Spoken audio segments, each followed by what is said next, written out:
प्रदेश में चल रहे सियासी संकट के बीच भाजपा में भी बयानबाजी का दौर थमने का नाम नहीं ले रहा है। प्रदेश के नेता प्रतिपक्ष गुलाब चंद कटारिया ने भी भिलवाड़ा में अपने सियासी बयान के माध्यम से पूर्व मुख्यमंत्री वसुंधरा राजे और उनके चहेतों को इशारों इशारों में कटघरे में खड़ा कर दिया। पूर्व गृह मंत्री कटारिया यही नहीं रुके और उन्होंने कहा कि भाजपा लाखों कार्यकर्ताओं के खून पसीने से खड़ी हुई पार्टी है, यहां पर व्यक्ति का कोई महत्व नहीं है। प्रहलाद गुंजल के सवाल पर कटारिया ने कहा कि वो अपनी वफादारी साबित कर रहे हैं और जब मौका मिले तो उनका भी ध्यान रखना। एक दिन के प्रवास पर भिलवाड़ा आए थे। उन्होंने भाजपा कार्यालय में पौधरोपण करके कार्यकर्ताओं को संबोधित भी किया।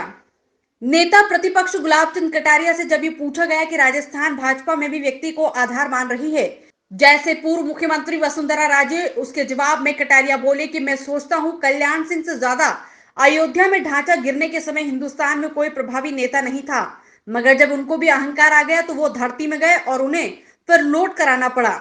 कटारिया यही नहीं रुके, आगे बोले कि भाजपा किसी एक परिवार की पार्टी नहीं है, कोई ये सोचता है तो गलत सोचता है। मैं भी आज पार्टी छोड़कर उदयपुर से चुनाव लड़ूं तो मेरी भी जमानत नहीं बचेगी। नेता प्रतिपक्ष गुलाब चंद कटारिया से पत्रकारों ने जब ये सवाल पूछा कि वसुंधरा समर्थक बार बार उनके पक्ष में बयान दे रहे हैं, तो वो बोले कि कुछ लोगों को रहता है कि हम आपके पक्ष में हैं, जब कुछ टुकड़ा बांटना होगा, मौका आएगा तो हमें भी मिल जाएगा। वे लोग इसलिए ऐसा कर रहे हैं और वो भाजपा को जानते भी नहीं। कटारिया ने पूर्व विधायक प्रहलाद गुंजल के सवाल में वसुंधरा के बिना भाजपा नहीं आने के बयान पर कहा कि वे भी अपनी वफादारी जता रहे हैं।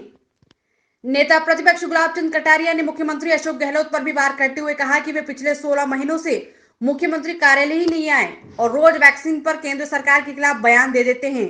राहुल गांधी द्वारा राफेल जांच के मामले में कटारिया ने कहा कि कांग्रेस की दुर्गति का कारण है इसी प्रकार की बात करना है। हमने संकट के समय किसी भी सरकार की आलोचना नहीं की, उनको लगता है तो वो स्वयं जाकर देख ले। ऐसा है कि हमारे यहाँ जिस भी कलाकार ने अपने आप को आधार बनाया वो सब धरती पे गए। मैं सोचता हूँ कल्याण सिंह जी से ज़्यादा कोई प्रभावी नहीं था उस समय। जिस प्रकार अयोध्या के आंदोलन में 92 के अंदर जिस प्रकार का ढांचा गिरने के बाद जो वो हिंदुस्तान का एकमात्र व्यक्ति बन गया, लेकिन उसका भी जब अहंकार आया ना तो एक कोने में गए, वापस लौट के आना पड़ा। हमारे यहाँ अहंकार नहीं चलता। कारण गुलाब चंद कटारिया के कारण से बीजेपी नहीं चलती है। लाखों कार्यकर्ताओं के खून पसीने से सींची हुई ये पार्टी है, किसी परिवार की पार्टी नहीं है। और इस कारण से कोई भी ये सोचता है ना तो गलत सोचता है। मैं गुलाब चंद कटारिया आज आपके इस माइक पे कह जा रहा हूँ, अगर मैं अपनी पार्टी छोड़कर उदयपुर चुनाव लड़ूँ ना तो जमानत नहीं बचा पाऊंगा। ये आपको रिजल्ट दिखेगा।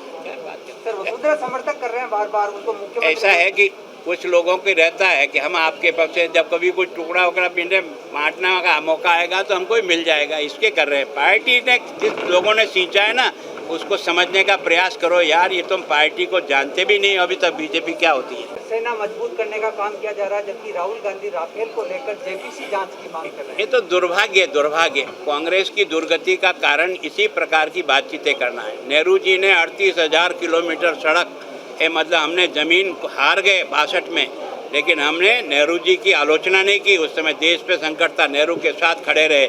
और ये आज हमारी हिंदुस्तान की सोना चीन को भी भजेड़ रही है और पाकिस्तान को भी भजेड़ रहा है। इसका देश का प्रधानमंत्री तैयारी करता है ना, उसके बारे में पूछते हैं वहाँ क्या हुआ, वहाँ क्या, तू जाके देखा ना क्या हुआ। सर, राजस्थान में सर व्यक्तित्व को आधार बनाएगा जो वोट खाएगा, अभी आपने कहा था, जबकि राजस्थान में भी भाजपा में कोई व्यक्ति को आधार बना रहे हैं, जैसे पूर्व मुख्यमंत्री। ऐसा है कि हमारे यहाँ जिस भी कलाकार ने अपने आप को आधार बनाया वो सब धरती पे गए। मैं सोचता हूँ कल्याण सिंह जी से ज़्यादा कोई प्रभावी नहीं था उस समय। जिस प्रकार अयोध्या के आंदोलन में 92 के अंदर जिस प्रकार का ढांचा गिरने के बाद जो वो हिंदुस्तान का एकमात्र व्यक्ति बन गया, लेकिन उसका भी जब अहंकार आया ना तो एक कोने में गए, वापस लौट के आना पड़ा। हमारे यहाँ अहंकार नहीं चलता। कारण गुलाब चंद कटारिया के कारण से बीजेपी नहीं चलती है। लाखों कार्यकर्ताओं के खून पसीने से सींची हुई ये पार्टी है, किसी परिवार की पार्टी नहीं है। और इस कारण से कोई भी ये सोचता है ना तो गलत सोचता है। मैं गुलाब चंद कटारिया आज आपके इस माइक पे कह जा रहा हूँ, अगर मैं अपनी पार्टी छोड़कर उदयपुर चुनाव लड़ूँ ना तो जमानत नहीं बचा पाऊंगा। ये आपको रिजल्ट दिखेगा। सर, वसुंधरा समर्थक कर रहे हैं बार बार उनको मुख्यमंत्री। ऐसा है कि कुछ लोगों की रहता है कि हम आपके पक्ष से, जब कभी कुछ टुकड़ा वगैरह पिंडे बांटने का मौका आएगा तो हमको ही मिल जाएगा, इसके कर रहे हैं। पार्टी ने जिस लोगों ने सींचा है ना, उसको समझने का प्रयास करो यार, ये तुम पार्टी को जानते भी नहीं अभी तक बीजेपी क्या होती है। रोचक और महत्वपूर्ण खबरों को देखने और जानने के लिए आप हमारे चैनल को सब्सक्राइब जरूर करें और बेल आइकन दबाना बिल्कुल भी ना भूलें, क्योंकि एक सब्सक्राइब और बेल आइकन आपको जोड़ेगा हमसे और हम पहुंचाएंगे आप तक रोचक और महत्वपूर्ण खबरें हिंदी 24 न्यूज चैनल के माध्यम से। इसके लिए आप YouTube पर बगैर स्पेस दिए हिंदी 24 न्यूज टाइप करें और बेल आइकन दबाकर चैनल को सब्सक्राइब करें।